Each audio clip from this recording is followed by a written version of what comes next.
Hi guys. Um, Patulog na ako pero gumagawa ako ng TikTok content. Then suddenly, I realized something. Ang dami kong realization ngayong gabi. Kanina pa ako out pero 12:30 midnight na dito. Hindi ako makatulog.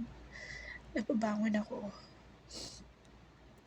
Naging emotional ako bigla tapos ang daming pumasok sa isip ko na realization ko about sa mga nangyayari or kaganapan sa buhay ko. Sa mga nakdaang taon hanggang ngayon.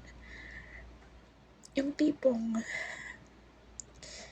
ang dami nating pangarap sa buhay, 'di ba? Minsan naghahangad tayo ng mga bagay o pangyayari na inaantay natin kahit gaano pa katagal ito dumating sa atin.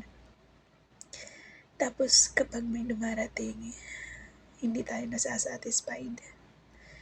Naghahangad pa tayo ng mas.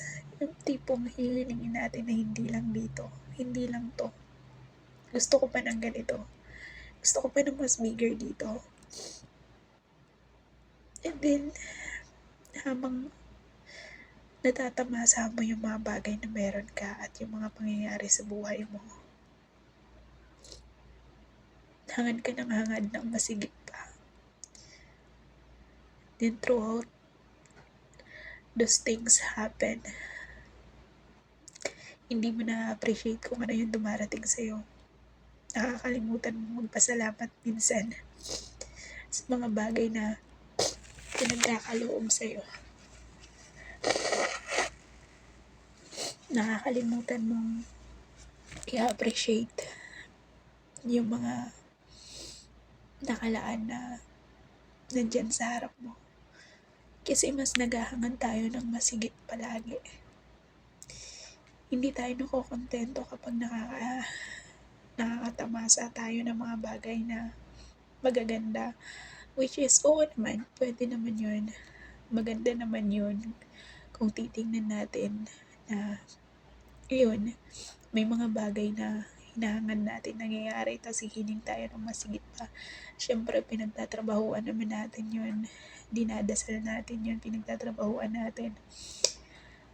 Pero minsan, hindi lahat ng dumarating sa'yo napapansin mo kasi nakapokus ka sa ibang bagay. Lalo na kung may napapansin ka sa ibang tao na ang ganding naman niya, ang ganda naman nun, parang gusto ko ng ganun, parang gusto ko ng ganyan.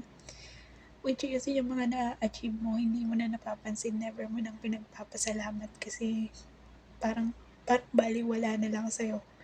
Kasi mas naghahangad ka nung kung anong meron yung iba. 'Di ba? Hindi ko alam kung ako lang yung ganito. Hindi ko alam kung may iba din katulad ko na nakakaranas ng ganito. Kasi dati simple lang naman yung mga pangarap ko. Nung bata pa ako makapagtapos ng pag-aaral. Nung malapit na ako matapos ng high school, di man ako nakapagkolehiyo, hiniling kong makapagtrabaho.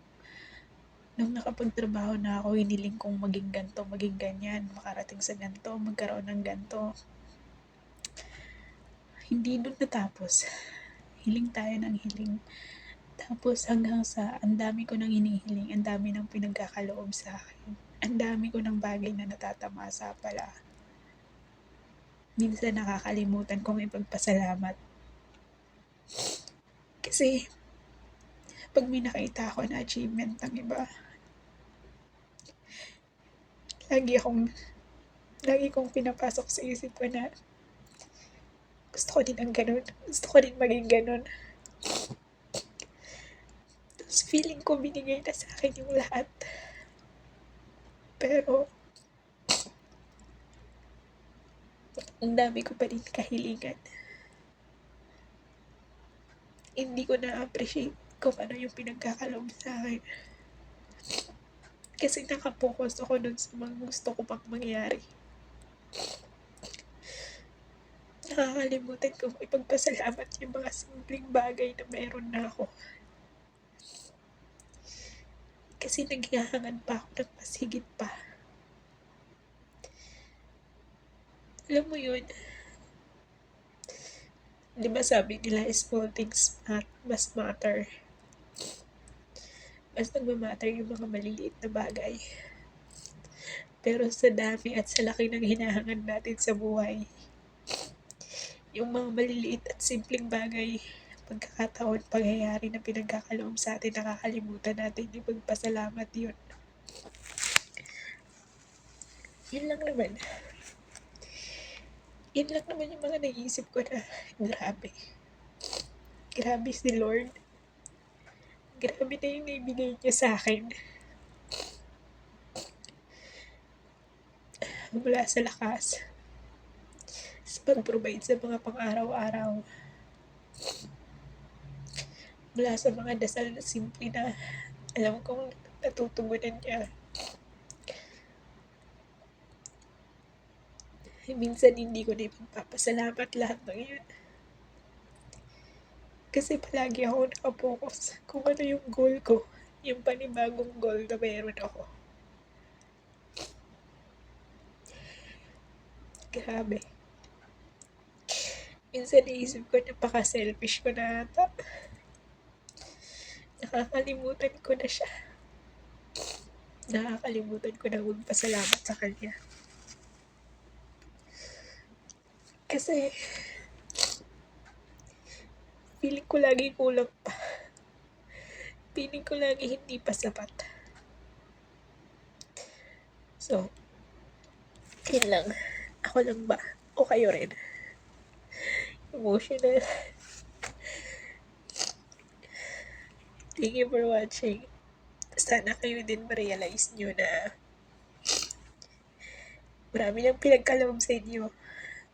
Pero dahil nakapokus kayo sa mga higit nyo pang goals, hindi nyo na-appreciate kung ano yung mga maliliit na bagay na pinagkakaloob sa inyo. Be grateful always and be thankful always sa lahat ng bagay na natatamasa nyo. Magpasalamat kayo. Nararanasan nyo yung ginahawa ng buhay na meron kayo. Napoprovide yung mga pang-araw-araw na pangangailangan nyo. Magpasalamat tayo sa mga pagkakataon na maaaring hindi ba natin hiniling pero pinagkaloob sa atin.